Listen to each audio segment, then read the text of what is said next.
মুখে রুচি না থাকলেও এটা দিয়ে আমি এক প্লেট ভাত নিমিশেই খেয়ে ফেলতে পারি। হ্যালো, সবাই কেমন আছেন? আমিও খুব ভালো আছি। আজকে আপনাদের জন্য একটা দারুণ রেসিপি নিয়ে আসছি, কলা পাতায় মাছ রান্না। এটা আমাদের বরিশালের ট্র্যাডিশনাল খাবার। মানে সব ঘরে আপনি দেখবেন যে কলা পাতায় মাছ রান্না হইতেছে।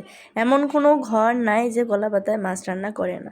মানে সবার প্রিয় একটা খাবার হচ্ছে কলা পাতায় মাছ। সব ধরনের মাছই আপনারা এভাবে কলা পাতায় রান্না করতে পারবেন। আর আমাদের বরিশাল যেহেতু নদ নদী খাল বিলে সবকিছুতে ভরা, তা আমরা ওই সব জায়গা থেকে বিভিন্ন ধরনের মাছ পাই। আর আমরা সব ধরনের মাছই এভাবে কলা পাতায় রান্না। তো আপনারা একটা গাবলায় নেবেন, তার ভিতরে পেঁয়াজ, হলুদ, মরিচ, লবণ, তারপর হচ্ছে গিয়ে তেল, এগুলো দিয়ে সুন্দর করে চটকাবেন।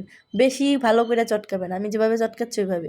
কিন্তু যারা এইভাবে সুন্দর করে চটকাইতে পারেন না, তারা এই রেসিপি করতে পারবেন না। যাদের হচ্ছে গিয়ে হাতে মরিচ লাগলে ঝাল লাগবে এই ভয় থাকে, তারা আমার রেসিপি করতে পারবেন না। আর যাদের ভয় নাই, ভয়কে জয় করে আমার মতো এরকম মরিচ চটকাইতে পারবেন, তারা হচ্ছে গিয়ে এই রেসিপিটা করতে পারবেন। আর এই রেসিপিটা হচ্ছে গিয়ে যত বেশি চটকাইবেন, যত বেশি মাখবেন, তত বেশি স্বাদ। আমার তো এরকম চটকাই চটকাই মাখতে খুব ভালোই লাগতেছে। মাঝে মধ্যে মন চায় কিছু মানুষরা যদি এইভাবে ধরে চটকাইতে পারতাম তাহলে একটু শান্তি পাই। আচ্ছা, যাই হোক, এভাবে সুন্দর করে মাখিয়ে নেবেন। তারপর হচ্ছে গিয়ে কলা পাতার আগ পাতাটা নেবেন, যেন ছেঁড়া ফাটা কিছুই না থাকে। ছেঁড়া ফাটা থাকলে কিন্তু ঝোল আবার নিচ দিয়ে পড়ে যাবে, তখন কিন্তু আর কিছুই হবে না, পুড়ে যাবে, আর মাছ তো আপনি খেতে পারবেন না। এটা একটু কঠিন মনে হলেও কিন্তু সহজ আছে, চেষ্টা করলে পারবেন। তো এই দেখেন, আমি মাছগুলো সুন্দর করে সাজাচ্ছি পাতায়, এক এক করে আমি সাজিয়ে দিচ্ছি। আপনারা ওইভাবে সাজাবেন, একটু যত্ন করে মাছগুলোকে সাজাবেন। দেখেন আমি কত সুন্দর করে মনের মাধুরী মিশিয়ে মাছগুলোকে সাজাচ্ছি সুন্দর করে। কোনটার পাশে কোনটা বসবে, কোনটার পাশে কোনটা বসলে ভালো দেখাবে। আর এরকম কিছুই না, মাছগুলোর আপনি একটু সুন্দর করে একটু বসিয়ে দিবেন, ঠিক আছে? আমরা বরিশালের মানুষেরা কিন্তু চাষের মাছ খাই না, খুবই কম খাই। মানে ঠেকায় পড়লে আর কি যা হয়, যখন মাছ পাওয়া যায় না, নদীতে অবরোধ থাকে, মাছ ধরতে দেয় না, তখন আর কি বাধ্য হয়ে মাঝে মধ্যে খেলে। কিন্তু তারপরেও আমরা নদীর মাছ বা সামুদ্রিক মাছ খেয়ে থাকি, আর এটা খেয়ে আমরা অভ্যস্ত। চাষের মাছ অতটা আমাদের পছন্দ না। কিন্তু আমি বরিশালের মানুষও এখন বরিশালের নদীর মাছ বা সমুদ্রের মাছ খেতে পারতেছি না, কারণ আমি অনেক দূরে। এই জন্য আমি চাষের মাছগুলোর সামুদ্রিক মাছের মতো স্বাদ আনার জন্য কলা পাতায় দিচ্ছি। আর এইভাবে রান্না করলে আমি একটু সামুদ্রিক মাছের মতো স্বাদ পাই, আমাদের বরিশালের রান্নার মতো স্বাদ পাই।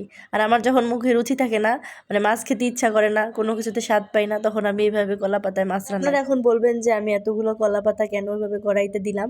কারণ কলা পাতা যেহেতু পাতলা, তার উপরে হচ্ছে গেলে এতগুলো মাছ, আবার একটু জল দিয়েছি, ঝোলটা টানতে হবে, মাছটা সিদ্ধ হতে হবে, তো এটা অনেকটা সময়। তো অনেকটা সময় দেখা যাবে যে আমি যে কলা পাতাটা দিয়েছি এটা পুড়ে যাবে নিচে যদি আমি কলা পাতা না দিই।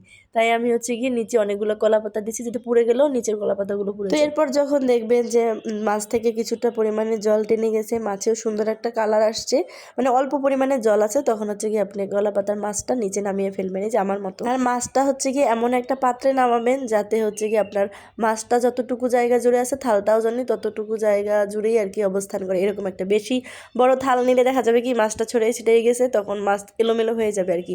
আপনি সুন্দর করে আবার অন্য কলা পাতায় বসাতে পারবেন না। আমি পরবর্তীতে যে কলা পাতাটা নিয়েছি ওটাতেও অল্প পরিমাণে তেল মাখিয়ে নিয়েছি যাতে মাছটা লেগে না যায়।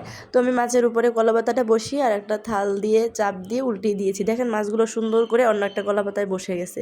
এখন আমি আবার সেমভাবে অন্য একটা কড়াইতে বসিয়ে দিলাম আর কি। এরপর চুলার আঁচটা একটু কমিয়ে দিবেন, তা না হলে কলা পাতা পুড়ে মাছের ঝোল সব নিচে পড়ে যাবে। আমি ঢাকনা দিয়েছি, আপনারা ঢাকনা দিতে পারেন, না দিলেও কোনো সমস্যা নাই। আর আপনারা যদি ঝোল খান তাহলে একটু ঝোল ঝোল উঠাবেন, কিন্তু আমার কাছে হচ্ছে মাছে একটু পোড়া পোড়া দাগ লাগলেই বেশি ভালো লাগে। তো আপনাদের যেভাবে পছন্দ সেভাবে